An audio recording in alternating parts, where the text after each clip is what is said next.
हमेशा से लगता था कि कुछ गलत है। आप मिलकर मेरे भाई पे इल्जाम लगाते रहे। आप अपनी बेटी को ये मशवरा दे रही हैं कि मैं अपना घर हमारी बहू के लिए शॉपिंग स्टार्ट कर दें।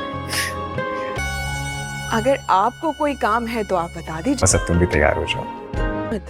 कपड़े में उनके निकाल कर प्रेस। ड्रामा सीरियल लाडली का आने वाला एपिसोड बहुत इंटरेस्टिंग होने वाला है। आने वाले एपिसोड में आप देखेंगे कि नाज़ो के घर से चले जाने के बाद दोस्तों अब नाज़ो की मां ने तो अब ठान ही ली है कि वो सुंदस को बिल्कुल भी चैन से जीने नहीं देगी। उसे तो ये लगने लगेगा कि नाज़ो की जगह ले रही है सुंदस, इसलिए फिर वो आएगी और आकर उससे बात करेगी कि ये मत समझो कि नाज़ो इस घर से चली गई है तो इसका ये घर नहीं है, वो जब भी चाहे यहाँ पर आ सकती है और तुम्हें मैं उसकी जगह लेने कभी नहीं दूंगी।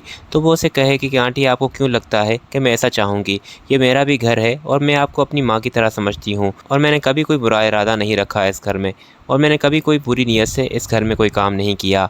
जिस पर वो उसे कहेगी कि मैं जानती हूँ कि तुम्हारा इस घर में आने का क्या इरादा था, अब तो नाज़ो चली गई है, तुमने तो और अरसल के कान भरना शुरू कर दिए हैं। अरसल का जो ये बढ़ता हुआ रवैया है ये तुम्हारी ही वजह से है। पहले वो उमर से बदतमीजी करता था और अब नाज़ो के बाद वो मुझे ये सारी बातें करने लगा है। दरअसल में दोस्तों अरसल जो होगा वो अपनी माँ से बहुत ही गुस्से से बात करके जाएगा कि सुंदस भी इस घर की बेटी है जैसे नाज़ो थी, आप क्यों इन दोनों में इतना फ़र्क कर रही हैं। तो ये सारा जो लहजा होगा अरसल की माँ को याद होगा और फिर इसी बात को लेकर वो सारा गुस्सा अपना आकर सुंदस पर निकालेगी। उसके बाद नेक्स्ट सीन में आप देखेंगे कि सबात को आकर उसका शौहर कहेगा कि तुम्हें आकर मसला क्या है सुंदस से, इस बेचारी के क्यों पीछे पड़ गए हो तुम लोग।